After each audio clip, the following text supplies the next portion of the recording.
What's up, everyone? Welcome back to my channel. It's time for another episode of Weekend Watch. This is where I let you know how movies performed at previous weekend box office, but I also let you know what is new coming out to theaters this coming weekend, but also streaming services, so you can make that choice for yourselves if you want to go out or if you'd rather stay in.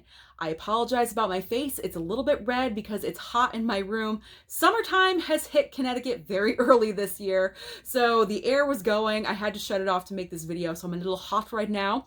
So just ignore the redness, and we're going to go into the news. There's two major milestones that I'm excited to talk about. So let's discuss Fast 9 first. In a previous weekend watch video, I let you guys know that Fast 9 was debuting in overseas markets 5 weeks earlier than us here in the United States. That was this past weekend. It dropped May 21st in China, which is the second biggest movie market in the entire world, and they absolutely love this franchise, and also 7 other markets. Well, China proved how much they love the franchise and this movie, because it made $160+ million in its opening weekend in all markets combined, 135 of that coming from China alone. That is insane. That is incredible. That is moving in the right direction. That is a positive that I have been waiting to see. Fast 9, I cannot wait to see what this movie is going to do when it debuts here in 4 weeks. I'm looking forward to seeing how it's going to do for the next couple of weeks overseas without us, and then with us coming in. Who doesn't love the Fast and Furious franchise? I mean, I know it is corny, it's outlandish.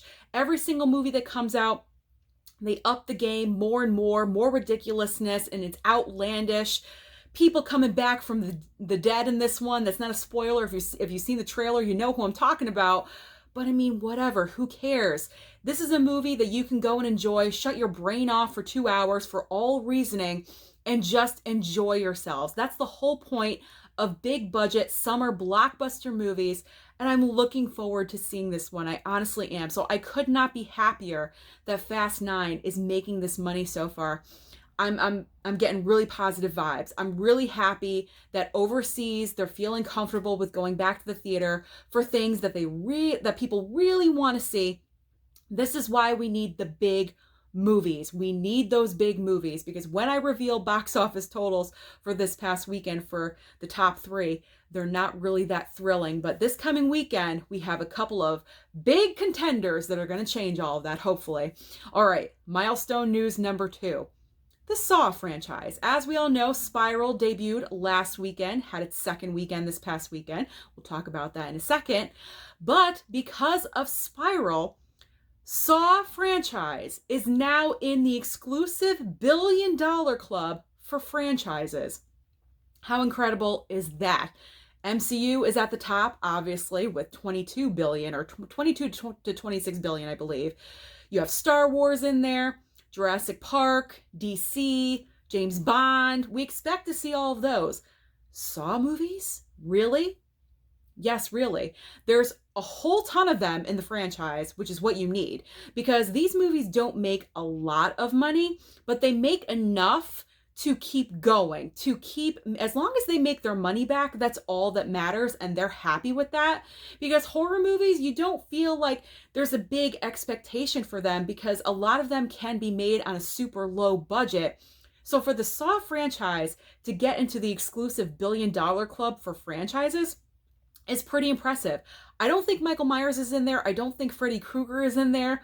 So for the Saw franchise to go in for horror movies and get in there, that's pretty impressive by me. I gotta say, that is impressive. So this past weekend at the box office, what was number 1? It was Spiral. With $4.5 million, not truly impressed with this number, but like I just mentioned, as long as they make their money back, they're good and they're fine and they're happy with that, and they will keep on pumping out these movies. It does have an audience, so as long as people keep watching, they're going to keep pumping them out. In the second spot, we have Wrath of Man with 2.9 million. Not really that great. Like I told you, this is why we need the big budget blockbuster movies of the summer. And in the number 3 spot, unfortunately for Angelina Jolie, Those Who Wish Me Dead, 1.8 million. She has not found her audience with this movie. It kind of makes me sad, because I enjoyed the movie. I know this film is getting a lot of hate on Twitter. I've seen it. I don't know if people are just confused by it with the title. They're just not sure what it's about. I have no idea, but it's not that bad of a movie, guys. Granted, I did stay home and watch it on HBO Max. I did not go to the theater, but I'm not a hypocrite. I do have the AMC A-list, so my credit card gets charged no matter what. So I'm giving AMC money every single month.